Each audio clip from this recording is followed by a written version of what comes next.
The train ride from Boston had been a miserable affair, a relentless shuddering through the cold, damp countryside of eastern Massachusetts.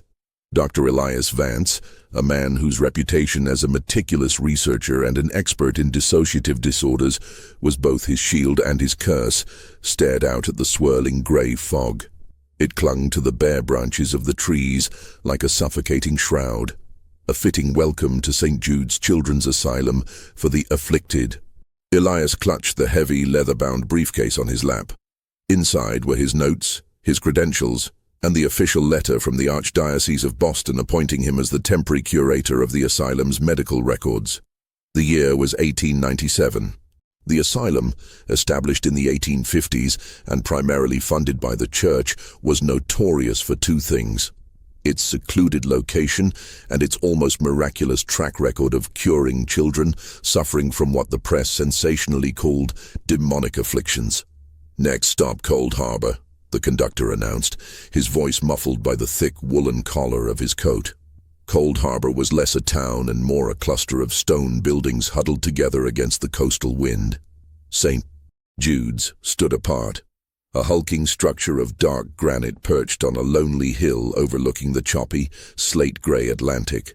It looked less like a place of healing and more like a fortress designed to keep the world out, or perhaps to keep something in. A dour, middle-aged man named Mr. O'Connell, wearing a threadbare dark suit and a perpetually suspicious expression, met Elias at the small, empty platform. O'Connell was the asylum's maintenance chief and the temporary liaison since the sudden departure of the previous curator, a detail that the Archdiocese had been distressingly vague about. "Dr. Vance," O'Connell grunted without offering his hand. "We weren't expecting you until evening. Follow me. It's a steep climb." The air grew heavier as they ascended the narrow, unpaved road. It smelled of brine, wet earth, and something vaguely metallic, like old rust and stale pennies.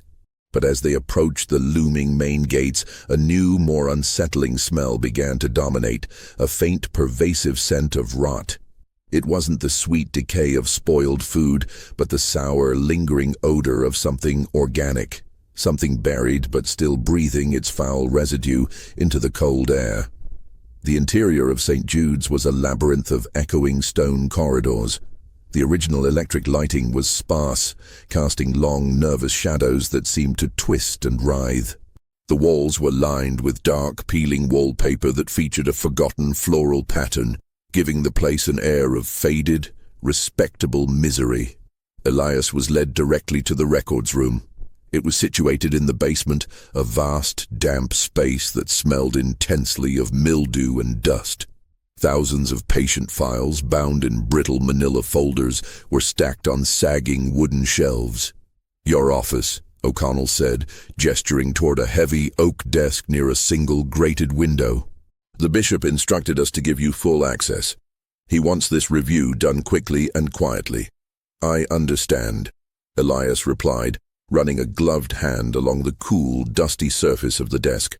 "Mr. O'Connell, before I begin, I noticed an odor when we approached the building. Do you know what that might be?" O'Connell's face remained impassive, but his eyes narrowed slightly, a barely perceptible flicker of defensiveness. "It's the plumbing, Doctor. Old building near the sea. Salt water and old pipes. It happens." Elias did not press the issue, but made a mental note. The smell was not plumbing. It was something deep and disturbing. He watched O'Connell retreat, the sound of his heavy boots echoing until silence returned, thick and absolute. He began his work, pulling the first few files. The initial records were standard for the time: measles, pneumonia, general malnutrition. Then the files shifted abruptly in the late 1870s. The diagnoses changed to hysterical paroxysms, affliction of the soul, and the terrifying official church term, manifestation of the lesser evil. One file, dated 1883, drew his attention immediately. Patient D47, Sarah Lint, age 11. The initial entry described her as a shy, quiet girl from an orphanage. The subsequent entries were filled with chilling details: screaming fits, unnatural body contortions, speaking in a guttural language, and an unnatural aversion to holy water. Elias opened a secondary attached envelope within the file. It contained a single, sepia-toned photograph. It showed Sarah Lint, not in the throes of a supposed possession, but standing stiffly next to an imposing woman, the head matron, Sister Agnes, in a stark, empty room. Sarah's face was tear-streaked and hollow, and her right hand was clutching her left wrist with a desperate intensity. Elias noticed something in the background of the photograph. A series of shallow, crudely drawn marks etched into the plaster wall, obscured by shadow. He held the photo up to the dim light. They were not random lines. They looked like tally marks, groups of 4 vertical lines crossed by a 5th, representing a count. But these tallies didn't just count. They were clustered, and many seemed to be deliberately scratched out and redrawn. He spent the next 2 hours cross-referencing D47 with other files from the same period. He found a chilling pattern. All children diagnosed with manifestation of the lesser evil had arrived from the same 3 church-run orphanages in poor, industrialized parts of New England. And all their initial medical notes mentioned pre-existing conditions that had been strangely dismissed or ignored after their transfer to St. Jude's. Just as he was about to pull the next file, a low, rhythmic sound began to resonate from somewhere above him. The floor, directly above the records room. It was a dull, heavy thump, thump, thump. It sounded like something large being dropped, or maybe someone deliberately pounding the floor with a closed fist. Elias checked his pocket watch. It was past midnight. Who was in the upper wards at this hour? And why the rhythmic pounding? He closed Sarah Lint's file, its flimsy manila cover feeling suddenly like it held a great, crushing weight. The church wanted this review done quickly and quietly. The tallies in the photograph, the persistent, sickening scent of rot, and now the methodical, unsettling pounding. It all coalesced into a sharp, undeniable realization. He wasn't here to curate records. He was here to investigate a cover-up. He stood up, his gaze drawn to the grated window. The fog outside had momentarily thinned, revealing the vast, dark expanse of the Atlantic.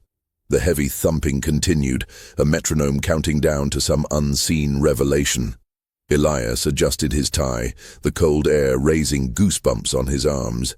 He had a professional duty, but now he felt a deeper, terrifying personal obligation to the children trapped within these granite walls. The silence of the room was immediately broken by a sharp, cracking sound, like a piece of dry wood snapping. Elias froze. It didn't come from upstairs. It came from inside the desk.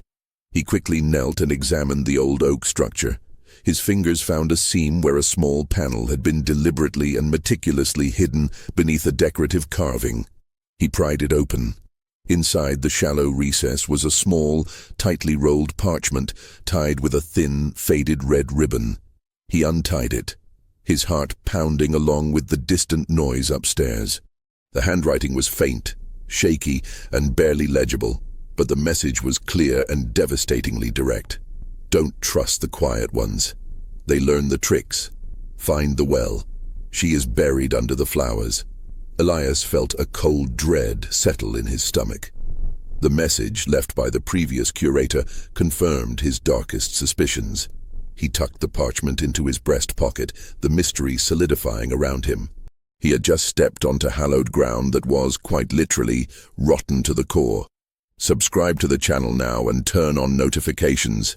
You won't want to miss how Dr. Vance will uncover the truth behind the sinister training, the meaning of the cryptic message, and the dark secret the church is trying to keep buried beneath the cold granite of St. Jude's. The real horror is just beginning. Doctor. Elias Vance stood up from the desk, the cramped, shaky message from the previous curator burning against his chest. Don't trust the quiet ones. They learn the tricks. Find the well. She's buried under the flowers. The rhythmic thumping from the floor above had stopped. A sudden, absolute silence replaced it, far more unnerving than the noise itself. Elias knew he had to proceed with extreme caution. The asylum, St. Jude's, was not a place of healing, but a stage for a deeply disturbing deception, and he was now in the spotlight. He replaced the hidden panel and extinguished the oil lamp on the desk, plunging the records room into darkness, broken only by the thin moonlight filtering through the grated window. His priority was to find the previous curator's living quarters. Someone who left such a desperate warning would have left other clues. Elias crept up the cold stone staircase, the sole of his dress boot carefully avoiding the loudest spots. The upper floors were primarily patient wards and staff rooms. The air here was colder, and the pervasive scent of rot was less distinct, replaced by the sharp, medicinal aroma of strong disinfectant and stale institutional cooking. He located a small, locked door near the rear staircase, labeled Curator's Lodgings. Elias, ever prepared, produced a small, sophisticated set of lockpicks from his medical kit, a habit acquired during a controversial post-mortem study years ago. The lock clicked open with a quiet, efficient sound. The room was Spartan, consisting of a narrow cot, a dresser, and a writing table. It was surprisingly neat, indicating the departure had been sudden but not chaotic. Elias began his systematic search. The dresser contained only a few sets of plain clothes. The cot mattress was thin, providing no hiding spots. He turned his attention to the writing table. It was devoid of paper, but the surface wood had been scored. He angled the lamp's light just right and saw faint impressions left by a hard-tipped pencil. He placed a thin sheet of paper over the indentations and rubbed it gently with charcoal from the lamp's wick. The impressions emerged, a rough, looping sketch of the asylum's grounds, focusing on the exterior. The sketch highlighted 3 key locations with frantic circles: the back wall of the chapel, the unused servants' quarters, and, critically, a section of the walled garden near the cemetery. The word Sarah was scrawled next to the garden circle. Elias recognized the name: Sarah Lint, patient D47, the 11-year-old girl whose file he had just reviewed, the one with the desperate expression and the peculiar tally marks in the photograph. The previous curator believed this girl was at the heart of the mystery. He pocketed the sketch and quickly exited the room, locking the door behind him. His next target was the patient ward where the girl, if she was still alive, or others like her, would be kept. He found the main ward on the 2nd floor. The door was heavy oak, left slightly ajar. Elias pushed it open silently. The room was vast, dark, and filled with the breathing of sleeping bodies. 20 or more iron cots were arranged in rigid rows. Elias moved slowly, his heart hammering against his ribs. He was searching for any sign of Sister Agnes, the head matron in the photograph, or any of the young patients.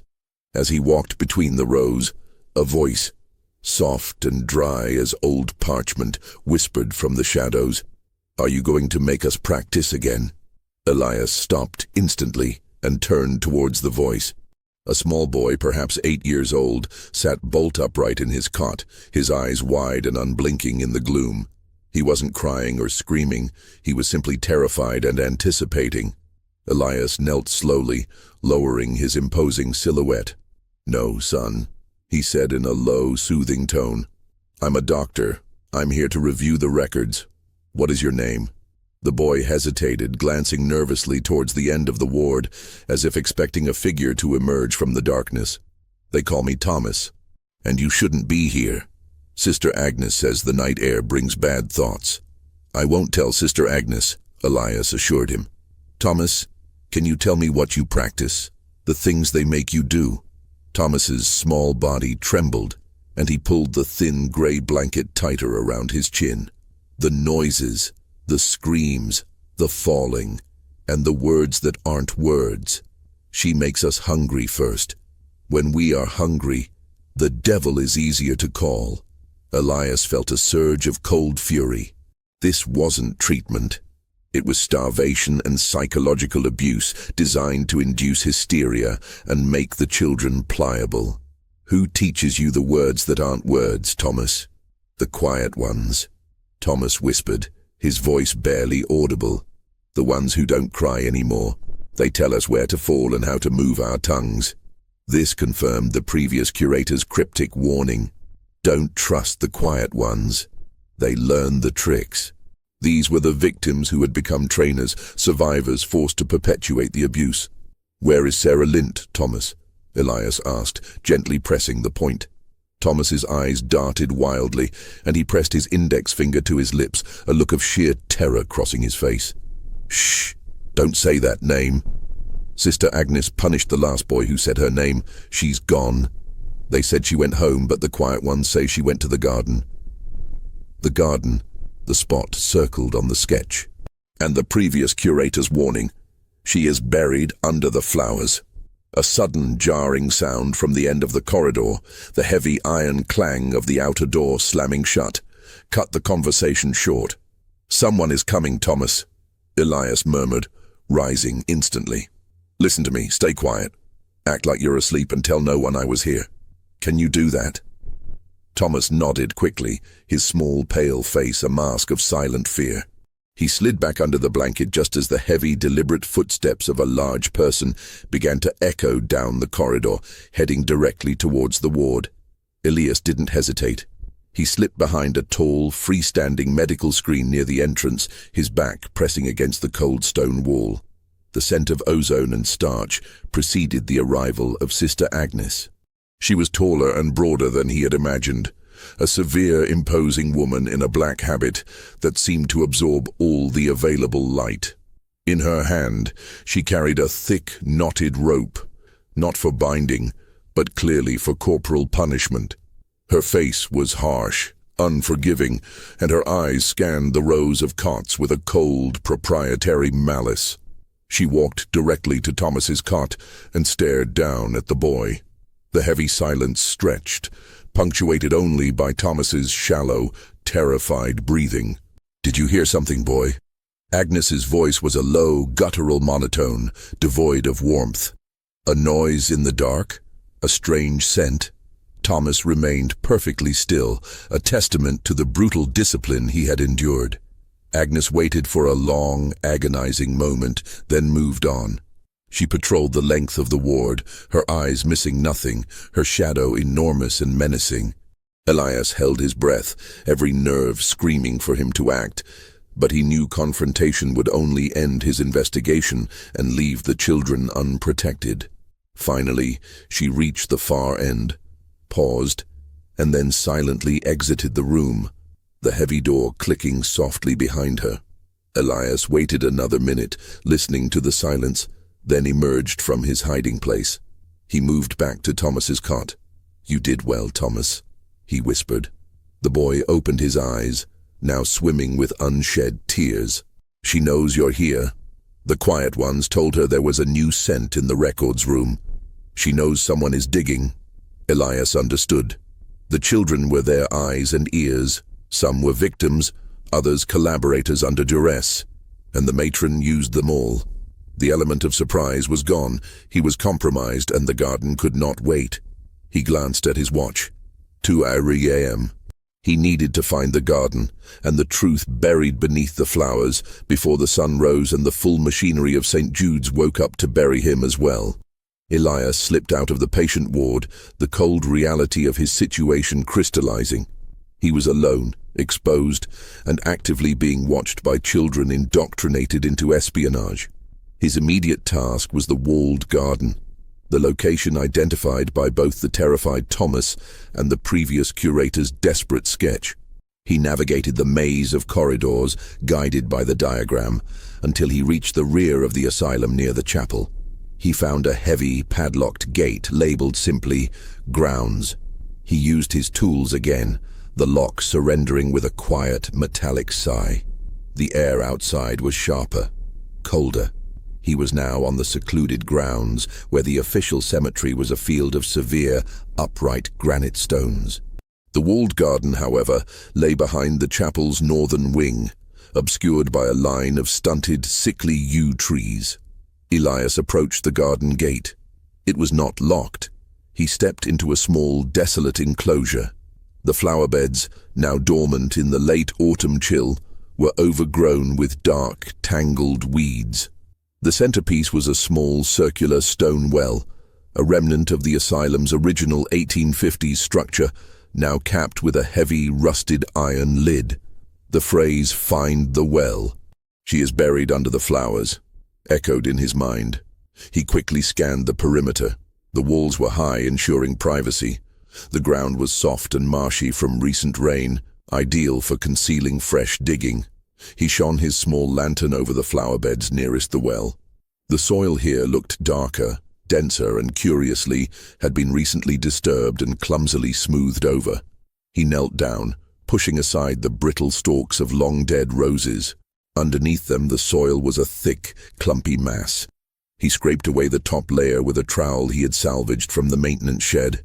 Beneath the thin layer of soil, he struck something hard and foreign. It was a section of heavy slate tile laid flat, hidden just beneath the surface. He worked quickly, clearing the earth until a small square area of tiles was revealed, about 4 feet by 4 feet. These tiles were distinct from the rest of the garden's uneven paving. With effort, Elias managed to pry up the first tile. A noxious, concentrated wave of the smell of rot he had detected earlier hit him, a sickening mix of decay, lime, and damp earth. Beneath the tiles, there was no coffin, but a gaping hole, a shallow pit, hastily dug and filled in. Elias shined his lamp into the darkness. There was a faint, horrifying flash of white.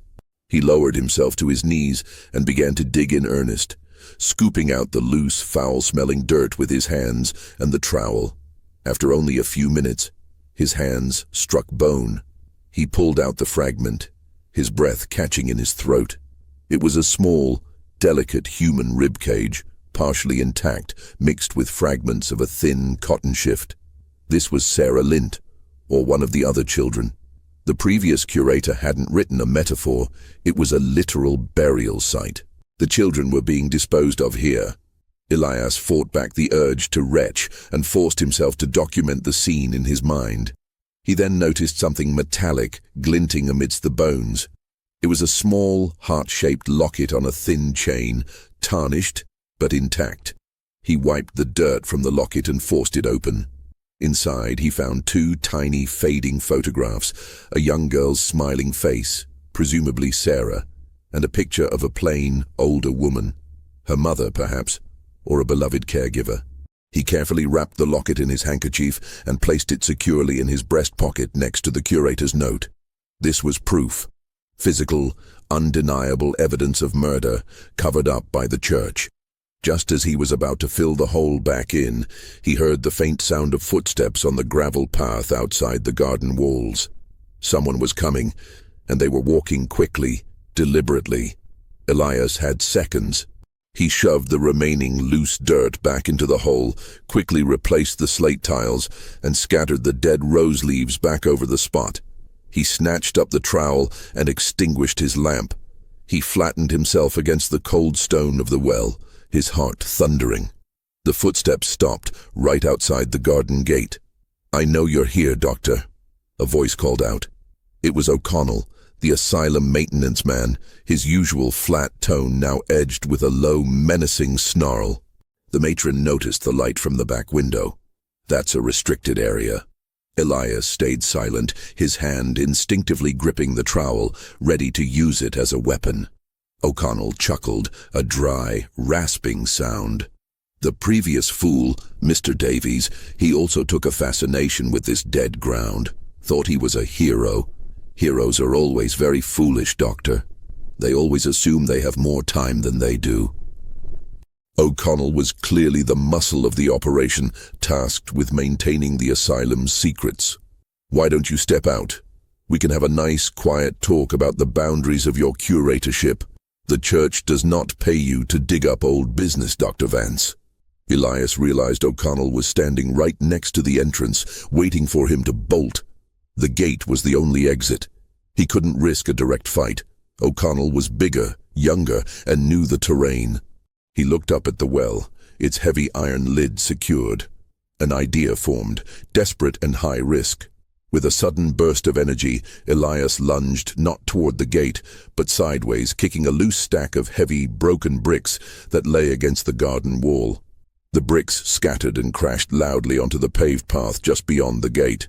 O'Connell instinctively reacted to the noise, spinning toward the sound. What the... In that split second, Elias launched himself onto the capped well. The old iron lid was rusted, but its sheer weight made it incredibly difficult to lift. He strained, using every ounce of his adrenaline-fueled strength, and managed to slide the heavy lid a foot to the side, creating a dark, gaping aperture. Before O'Connell could recover, Elias dropped the trowel down the well, then scrambled to the garden wall, pulling himself up onto a crumbling support ledge.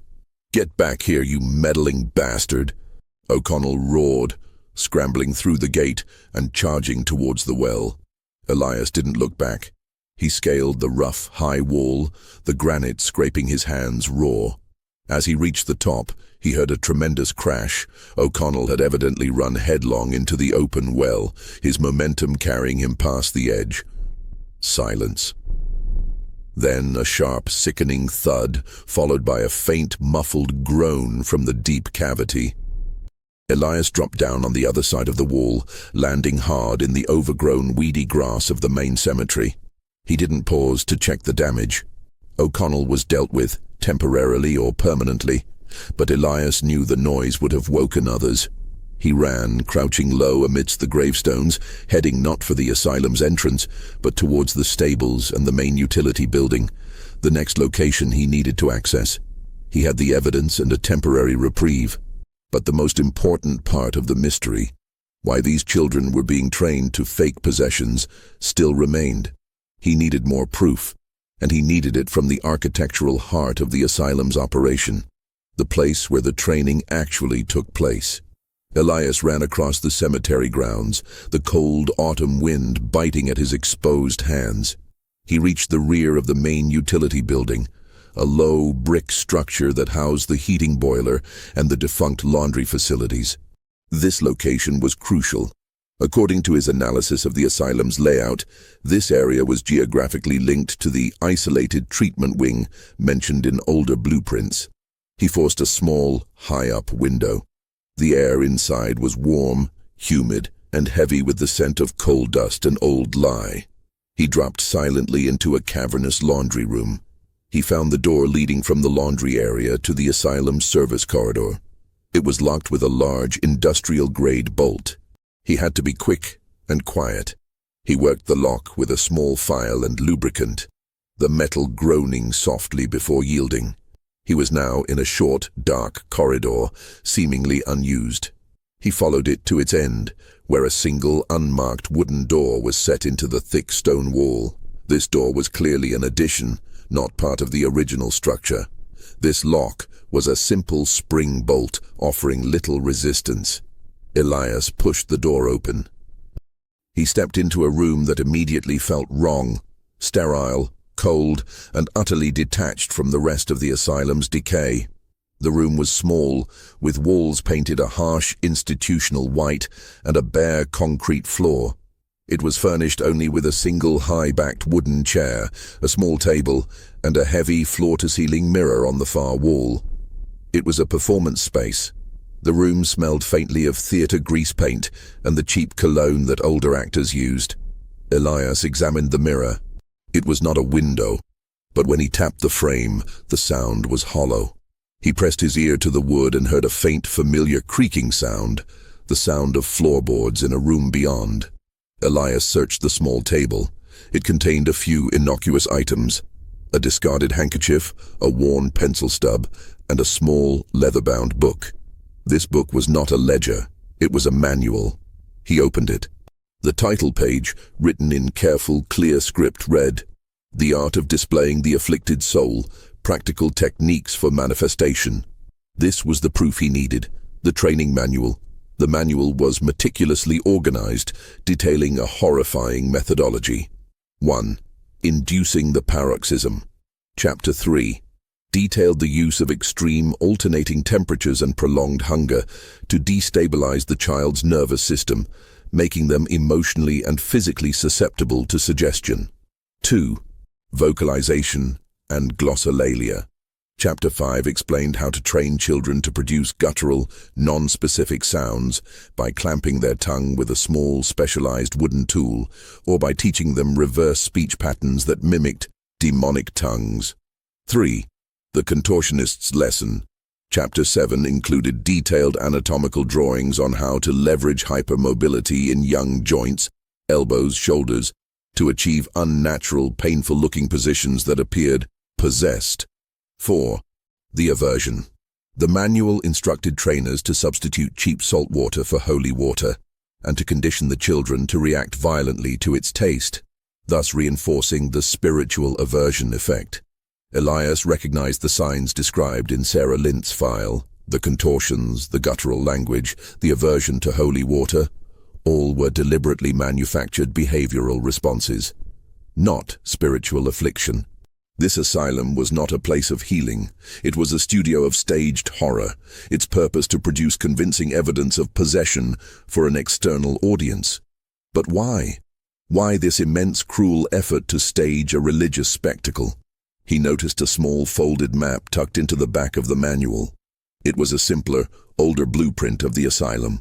It showed the small room he was in, labeled the observation chamber, and beyond the hidden wall, a larger room labeled the auditorium. The mirror was a one-way glass. He had been in the training room, and on the other side was the place where the performance took place. He put the manual in his briefcase. He needed to find the auditorium and see the set for himself. He noticed that the small table in the observation chamber was bolted to the floor. Underneath the table, hidden from a casual glance, was a small metal lever. He pulled it. A section of the wall next to the mirror slid inward with a faint grinding of old mechanisms, revealing a dark, narrow passage. Elias stepped through. He found himself in a large, tiered room. This was the auditorium. It was dominated by a raised wooden stage, the exact location of the large mirror he had just passed through, which served as a theatrical backdrop. The stage was set to resemble a bare, distressed bedroom, the perfect claustrophobic setting for a possession. Facing the stage were 5 rows of tiered, velvet-covered seats. The seats were dusty, clearly unused for some time. Above them, a small circular brass plaque was affixed to the wall. Elias shone his lamp on the plaque. It read, "Dedicated to the grace of Bishop R. Vanderlinde, 1877. The Bishop of Boston, R. Vanderlinde, was a powerful, politically connected man who had served for decades before retiring. He was the archdiocese that appointed Elias to this curatorship. The plot went to the very top. Elias walked onto the stage. He noticed a faint, sticky residue on the floorboards near the center of the stage, a substance that felt like a mixture of old stage makeup and something organic. He knelt down, running his finger along a thin, dark line near the backdrop. He realized it wasn't a residue, it was a scratch mark deeply scored into the wood, covered with a thin layer of floor wax to hide it. He followed the scratch mark. It led to the far corner of the stage where the floorboards were loose. He pried one up with his knife. Underneath, nestled on the dusty subfloor, was a small, crumpled piece of the same parchment that the previous curator had used. This one was a discarded draft. It was smudged, but contained one clear, legible line. The child screamed a real scream then, not the trained one. She saw him, Bishop Vanderlinde's own. The rest of the note was ripped off. The implication was terrifying. The possessions were a sophisticated cover-up.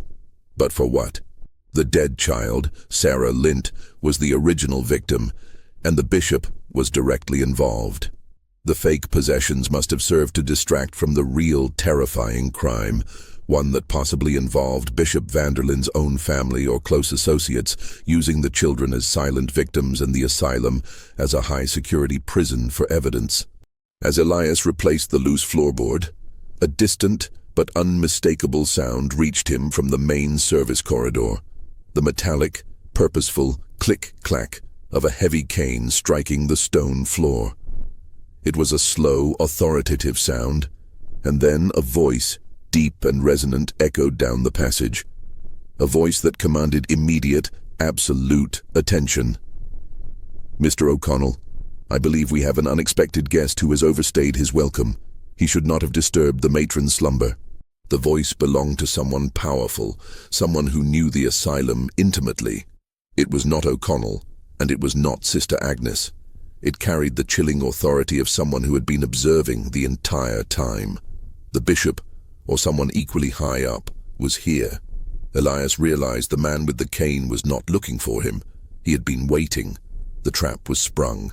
Elias pressed himself into the deepest shadow behind the tiered seats of the auditorium, his heart pounding a frantic rhythm against his ribs. The voice was cold, cultured, and carried the effortless authority of immense wealth and power. The click-clack of the cane grew louder, moving down the service corridor toward the hidden room. Elias knew he couldn't escape the way he came. The figure would intercept him at the hidden door. He scanned the auditorium desperately.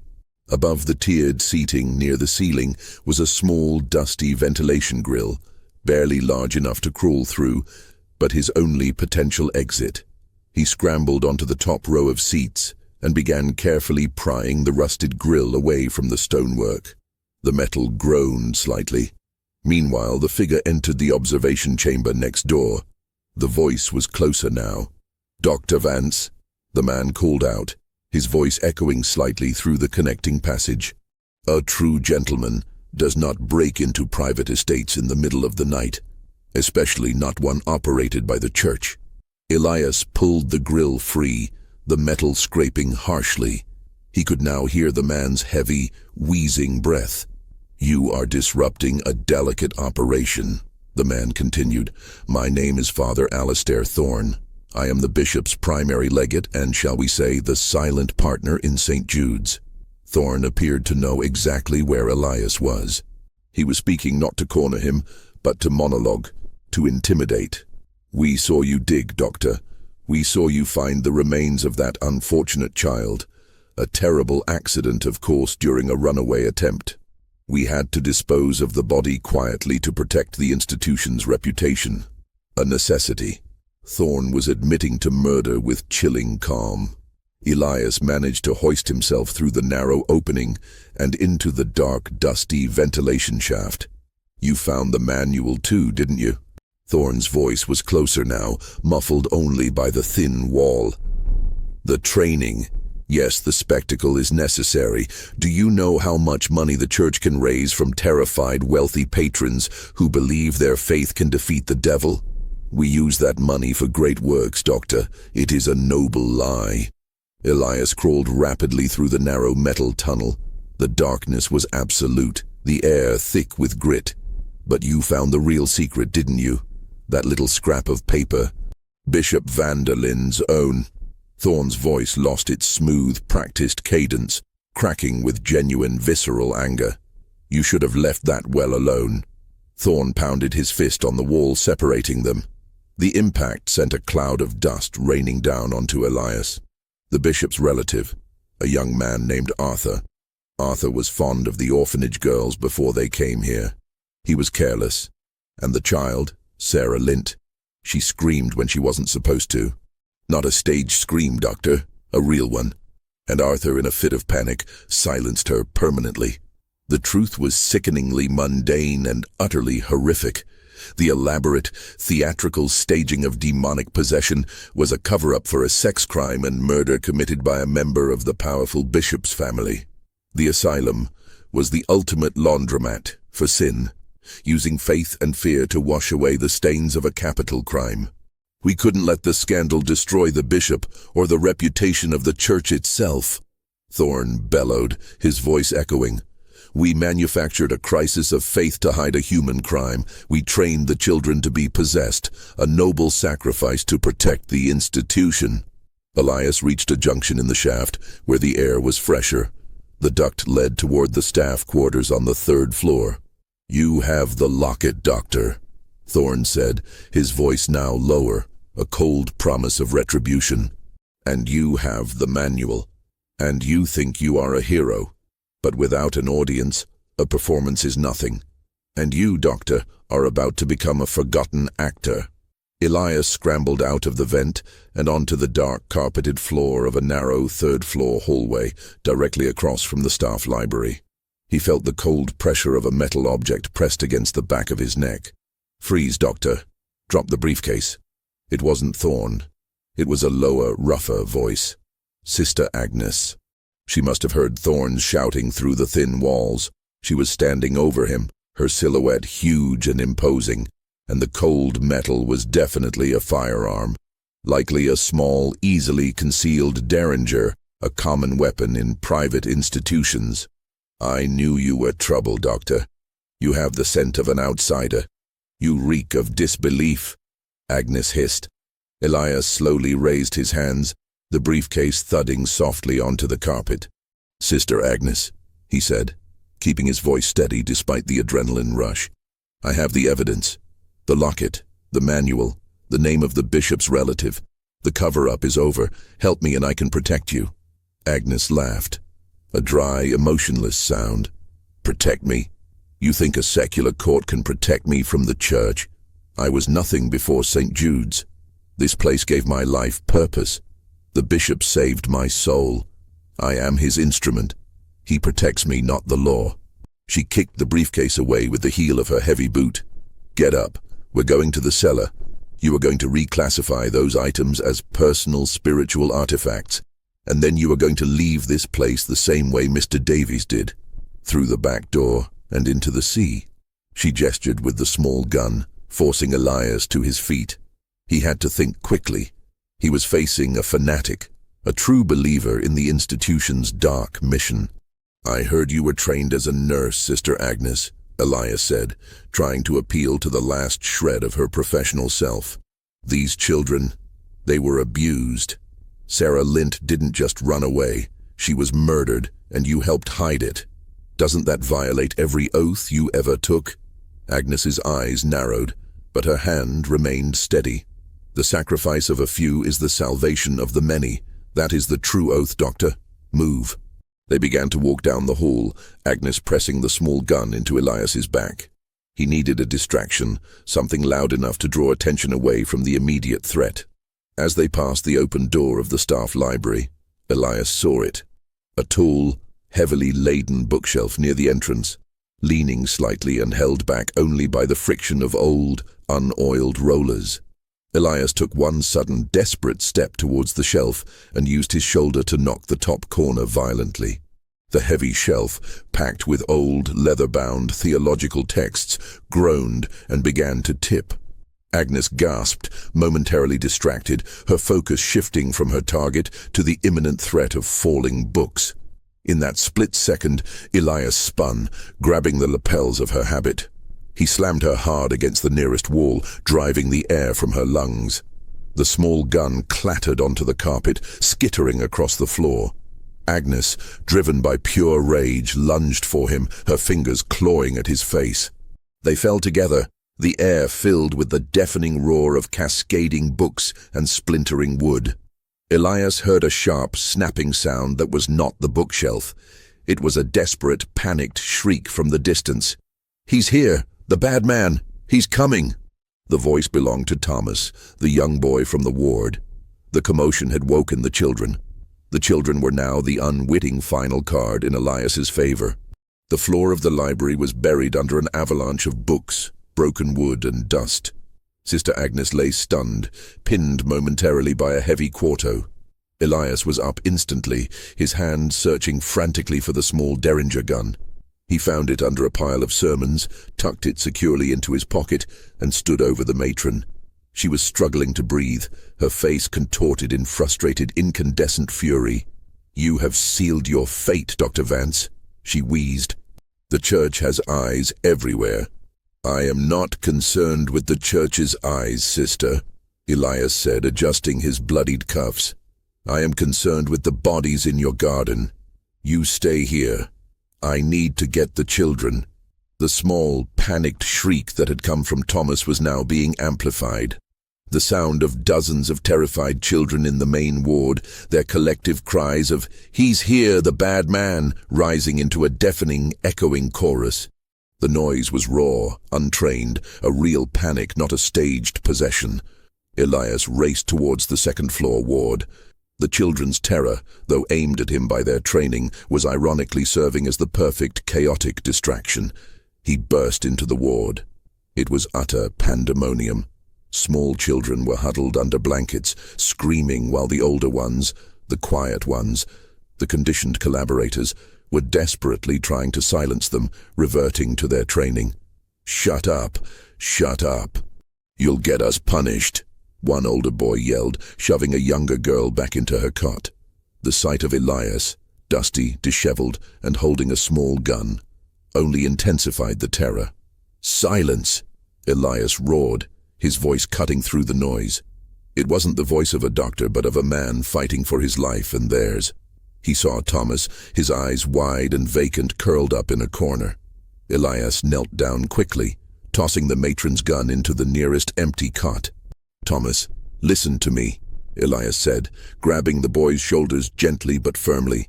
"I am not the bad man. I am here for Sarah Lint. The matron and Father Thorn are the bad men. They lied to you. They hurt Sarah." Thomas just shook his head, sobbing uncontrollably. No, she says you're the devil's helper. You're here to take us away." Elias realized he couldn't reason with them. Their psychological conditioning was too deep. He needed to break the illusion of the institution, the illusion that their pain was spiritual and their keepers were righteous. He needed the locket. Elias pulled the small heart-shaped piece of metal from his breast pocket. He stood up on a metal bedside table so that all the children could see him in the dim light. "Look at this, all of you, look at this," he shouted, holding the locket high above his head. The sheer novelty of the object, coupled with his furious intensity, caused a few of the older children to pause their attempts to silence the others. "This belonged to Sarah Lint, patient D47, he announced, using the official file name. "Sister Agnes told you Sarah went home. She lied." He opened the locket and held it towards the nearest gaslight. "Look at her face. This is Sarah, and she did not go home." The noise level dropped, replaced by a deep, shaky silence. The older children, the quiet ones, stared at the locket with a strange, shocked recognition. They knew the girl in the picture. They had been told to forget her. They murdered her. Elias's voice cracked with raw, unvarnished anger. She didn't run away. Bishop Vanderlin's relative hurt her, and the matron and the church buried her in the garden to hide the crime. He jumped down and walked directly to one of the quiet ones, a pale, severely thin girl named Rebecca, who looked about 14. Her eyes were fixed on the locket. "Rebecca," Elias said softly, using a gentle voice for the first time. "They made you lie. They starved you. They made you scream for their money. Sarah was your friend. Look at this." He pressed the locket into her hand. "This is not the devil's work. This is murder." Rebecca's fingers closed convulsively around the metal. A single tear tracked a path through the grime on her cheek. The conditioning, the terror, the years of abuse, all were suddenly being challenged by the weight of a physical human truth. At that moment, the door to the ward burst open. Father Thorn stood there, cane in hand, his face contorted in a mask of absolute furious shock. "What is this profanity?" Thorn roared, his voice vibrating with outrage. "How dare you contaminate these innocent souls with such secular filth? Matron Agnes, where are you?" Before Thorn could take another step, Rebecca, still clutching Sarah's locket, did something completely unexpected. She let out a sound that was not a trained shriek, not a forced groan, but a real heart-wrenching sob of betrayal and grief. She then hurled the locket at Father Thorn's chest. The small metal heart struck him, and he stumbled back, momentarily thrown off balance. This was the breaking point. The moment one collaborator chose truth over survival. The other children, seeing Rebecca's genuine raw defiance, were galvanized. The conditioned fear shifted its target. They didn't scream at Elias, they screamed at Thorn. The cries of bad man," returned, now directed at the true source of their terror. The children, suddenly finding a voice outside of their training, surged forward. not as a coordinated attack, but as a mob of terrified, abused small bodies. They swarmed Father Thorn, clinging to his legs, pulling at his habit, their pent-up, manufactured rage finally finding a legitimate focus. Thorn roared, dropping his cane. "Get off me, you possessed little demons! Get back to your cots!" Elias seized the opportunity. He knew Thorn was unarmed and primarily reliant on his authority.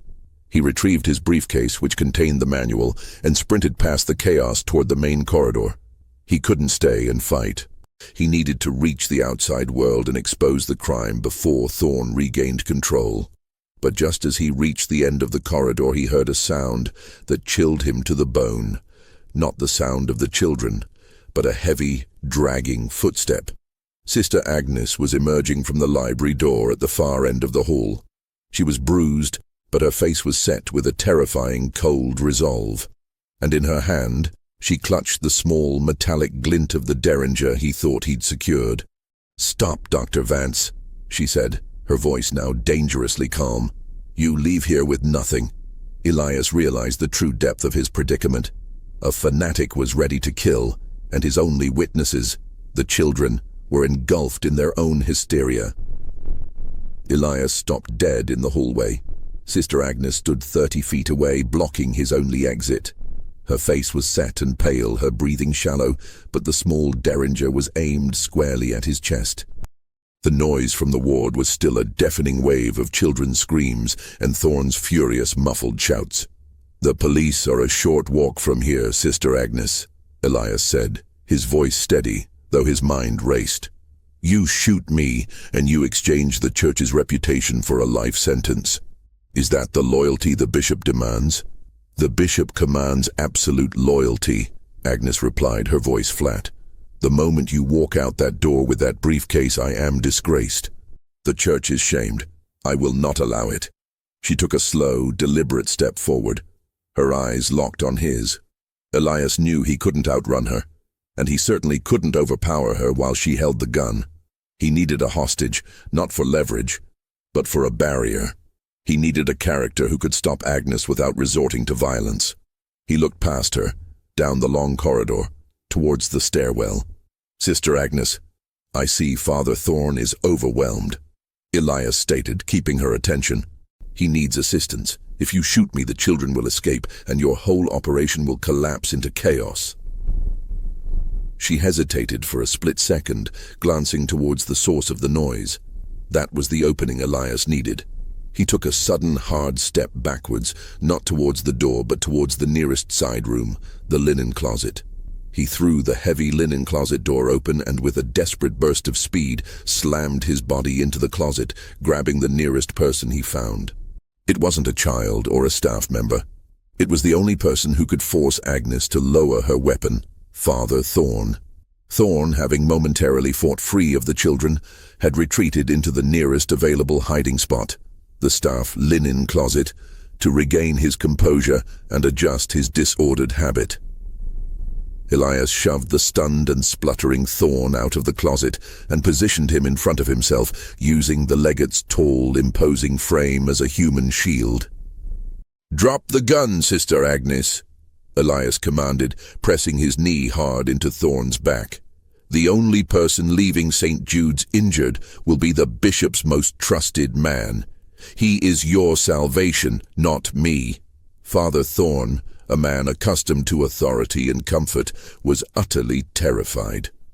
Agnes, don't be foolish. Lower the weapon. He is not worth my life." Agnes's face was a study in profound conflict. Her loyalty to the institution was absolute, but Thorn was the institution's living connection to the bishop. Hurting Thorn was a direct attack on the church's hierarchy, a crime far greater in her mind than murdering a doctor. Her hand trembled. "Release him, doctor. He has done nothing but serve God." "He has served a lie, sister." Elias spat. "He covered up a murder. He helped you torture children. Release me now, or I swear I will throw him down the stairwell to meet O'Connell." Elias tightened his grip, causing Thorn to yelp in panic. Agnes slowly lowered the derringer. The defeat in her posture was complete. Her fanatical loyalty had become her weakness. "The staircase. Go," she said, her voice hollow. "But do not think for a minute this is over. You have not won, Doctor. You have only delayed the inevitable." Elias kept Thorne in front of him, backing slowly down the long corridor towards the main stairwell. He retrieved his briefcase. The screams from the ward continued, a perfect soundtrack to his escape.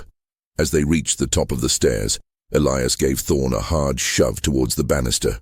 Thorne cried out and stumbled, nearly falling over the railing, but managed to catch himself.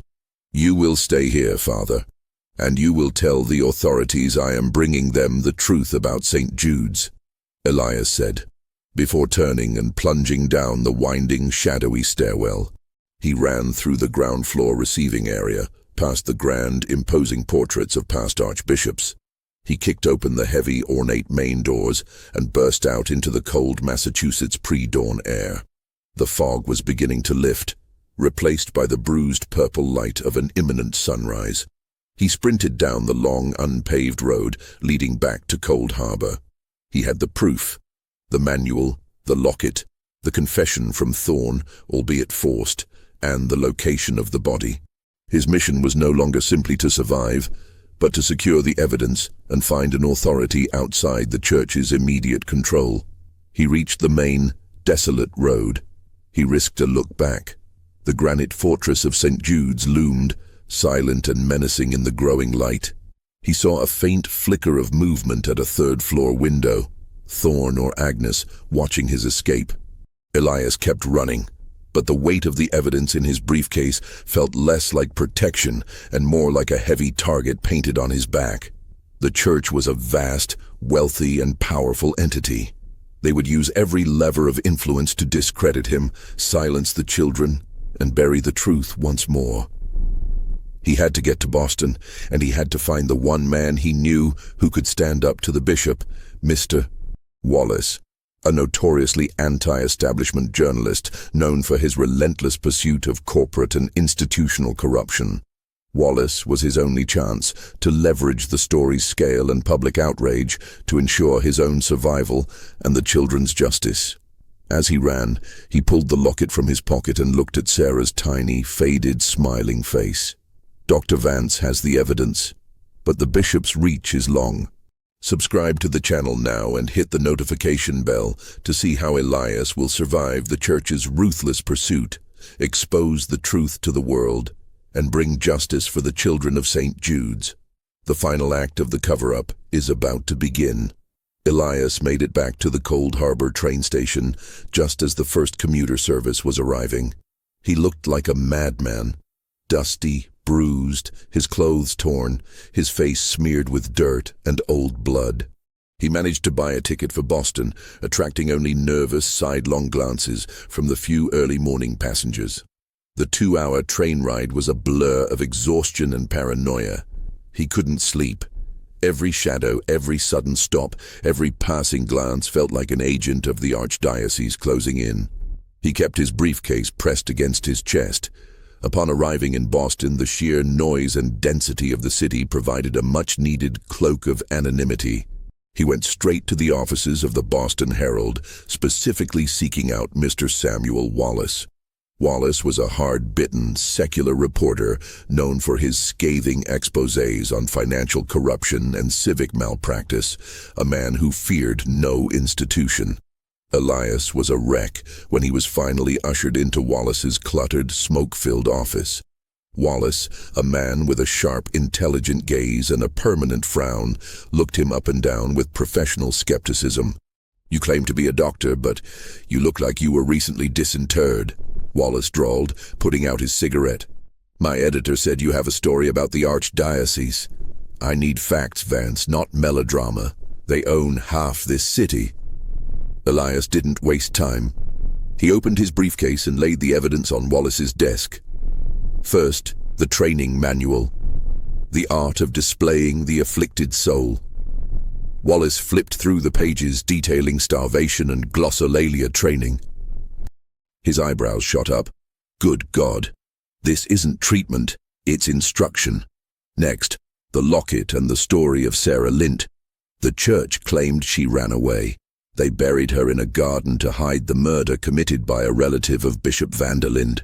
Finally, the curator's note. She is buried under the flowers. Wallace remained silent for a long, heavy moment, his professional cynicism warring with the undeniable, chilling horror of the documentation. "If this is genuine, Vance," Wallace said, his voice low, "it's not a story, it's a catastrophe. A scandal that will shake the very foundations of this city and possibly the nation.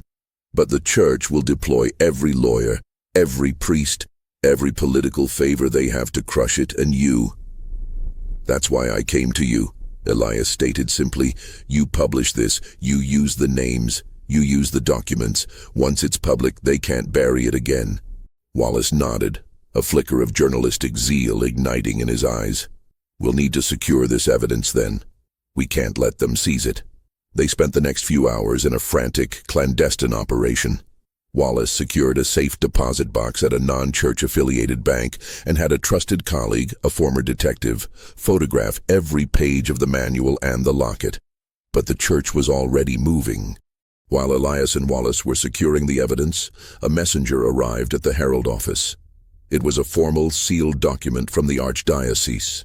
Wallace tore it open and scanned the contents, his face hardening. "They're fast. This is a cease and desist order against the Boston Herald. They're accusing you, Dr. Vance, of medical malpractice, theft of church property, and kidnapping, referencing the incident with Thorne. And this is clever. They filed a restraining order based on psychological instability, citing a previous, unrelated, controversial study of yours from 5 years ago.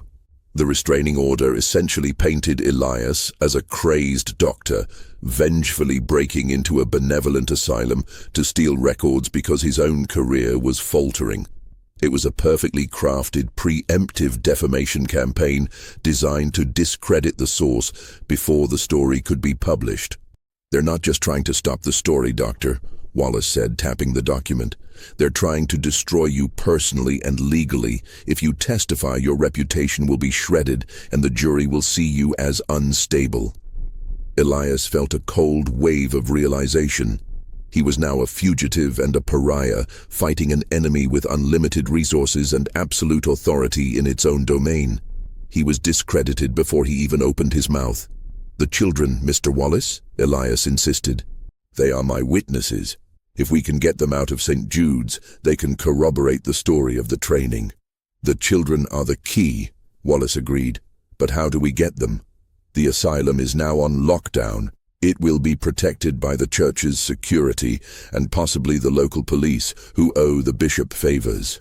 "We go back," Elias said, the exhaustion gone, replaced by a steely determination.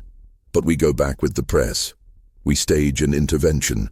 You publish a summary of the evidence, just enough to cause a firestorm, and then we go there with a photographer and demand access. We force the confrontation in the light." Wallace looked at the doctor, seeing not a madman, but a desperate, ethical warrior. "It's insane, Vance. But if this story is true, it's the only way to save those children and ourselves."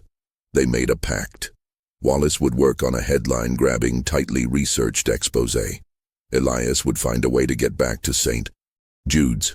But as Elias left the safe confines of the newspaper office, he noticed 2 plainclothes men, clearly not journalists, standing across the street, their eyes fixed on the Herald entrance.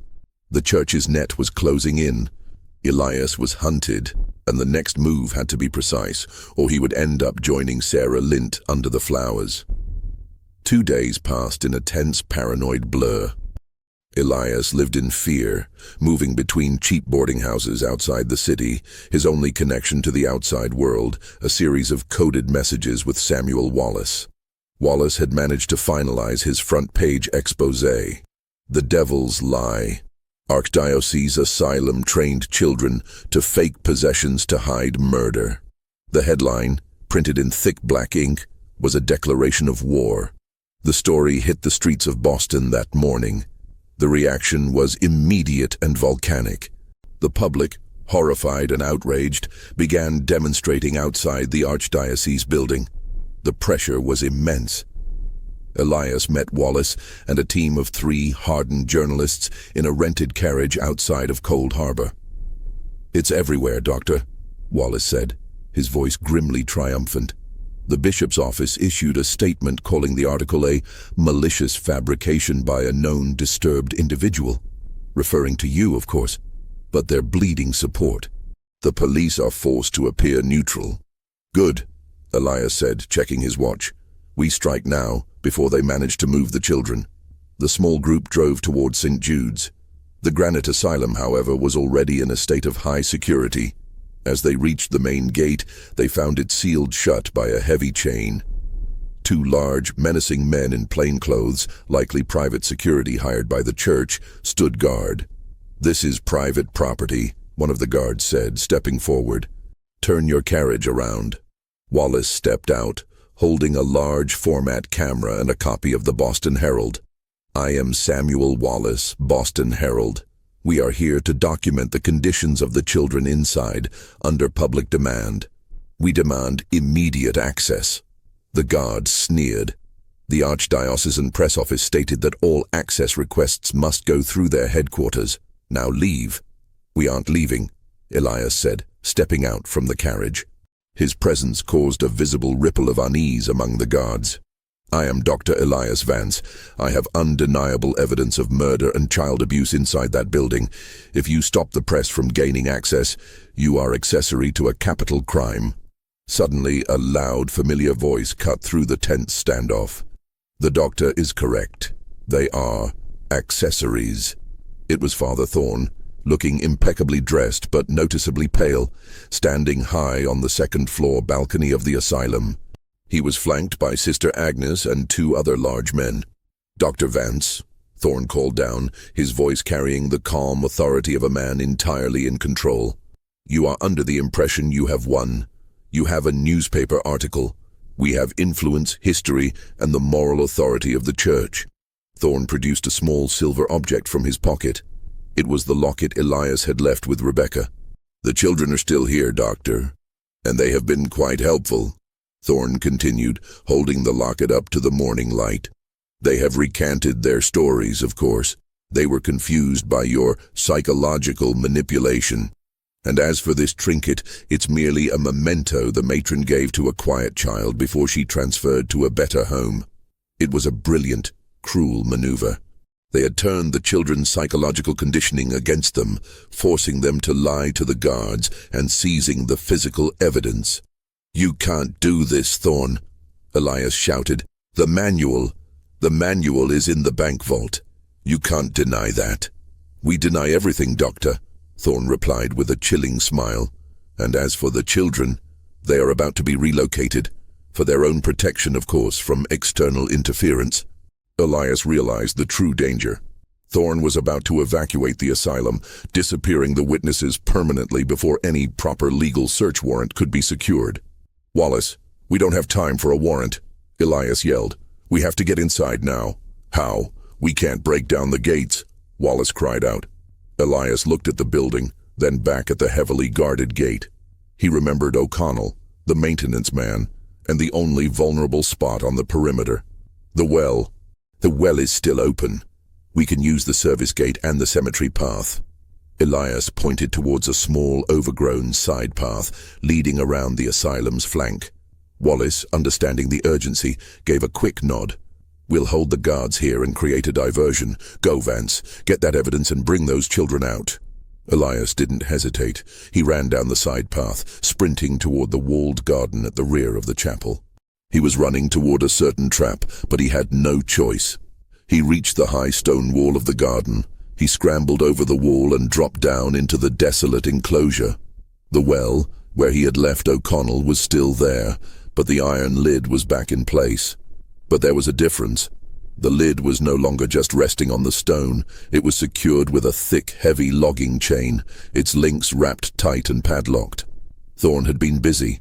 Elias saw the faint, telltale signs, the fresh dirt near the well, indicating recent activity. They hadn't just secured the lid. They had likely removed O'Connell's body, and more importantly, they had excavated the grave to ensure no trace of Sarah Lynch's remains could be found. He was too late. The physical evidence of the murder was gone. Suddenly, the garden door burst open. It was Thorn and Agnes who must have anticipated his move. They were no longer calm. Thorn was holding a piece of paper, likely a bogus warrant or a legal document. "We knew you'd come here, Doctor," Thorn hissed, his face alight with venomous triumph. "We cleaned up your little mess. No body, no locket, nothing but the ravings of a disturbed doctor who broke into a sacred institution." Agnes stepped forward, her eyes cold. "We're going to make sure your name is never spoken again, Dr. Vance. You will disappear like Mr. Davies, quietly and completely." Elias was trapped between the high wall and the two fanatics. He had no physical proof. His reputation was ruined, and his only witnesses were about to be moved. The last, desperate act of the cover-up was at hand. Elias looked at the padlocked well, at the triumphant faces of Thorn and Agnes, and a strange calm descended over him. He had lost the physical battle. The body was gone, the locket was seized, and the manual was locked away, soon to be discredited as a forgery. The church had won the battle of evidence. "You think you've won, Father Thorn?" Elias said, his voice quiet. "You've only changed the location of the confession. You admitted to covering up a murder in a hidden room only hours ago. You confessed to me," Thorn scoffed. "And who would believe you, Doctor? You are already branded as a lunatic. Your word is worthless." "Perhaps," Elias conceded. "But what about the voices, the screams that broke out in the ward when you were found?" "They were not staged, Father. They were real fear. The children were screaming your name, and the entire world heard it." Elias pointed towards the high wall of the garden. "Mr. Wallace is outside, surrounded by police and onlookers. He is demanding access. The bishop's statement claiming the children are safe and happy is already being contradicted by the riot you've caused at the front gate." Thorn shifted nervously. The screams from the main gate, where Wallace was creating chaos, were getting louder. "It will all be spun, Doctor," Thorn insisted, desperation creeping into his voice. "We have the lawyers, the history. Your life is over." "My life is not my concern. The truth is," Elias said, taking one slow step towards the matron, "you murdered a child, Sister Agnes. You killed Sarah Lint for the church's reputation." Agnes's face twitched. She was a sacrifice, a noble necessity. Elias saw the crack in her fanaticism, the need to justify her ultimate sin. He pressed the advantage. She was a human being. Did you tell her she was a noble necessity when you struck the final blow? Or did she scream a real scream, one that wasn't in your manual? Agnes let out a high-pitched broken cry of pure anguish. The years of repression and the weight of her crime finally broke her composure. "It wasn't me. It was an accident. She wasn't supposed to fight back." Agnes shrieked, pointing a trembling, accusatory finger at Thorn. "He told me she had to be silenced. He said the scandal would ruin the bishop. He said it was the only way." Father Thorn's eyes widened in horror. He lunged at Agnes, trying to clap his hand over her mouth. "Silence, you fool! You ruined everything!" But the confession was out. A pure, raw, uncoerced admission of conspiracy to commit murder. And Elias had not gone to the garden unprepared. He had learned from the previous curator's mistake.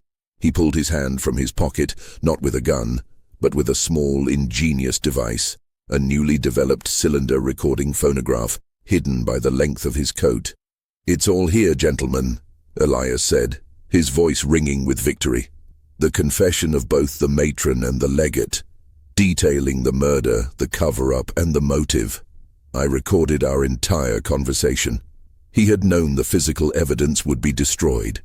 He had anticipated the final, panicked confession. He had simply needed to create the psychological pressure cooker to force it out. Thorn stared at the small, whirring machine, his face draining of color. Agnes, consumed by her own confession, sank to her knees. "You are finished, Father Thorn," Elias declared. "The lie is over. The recording is my insurance. If anything happens to me, it is sent to Wallace and to the State Attorney General."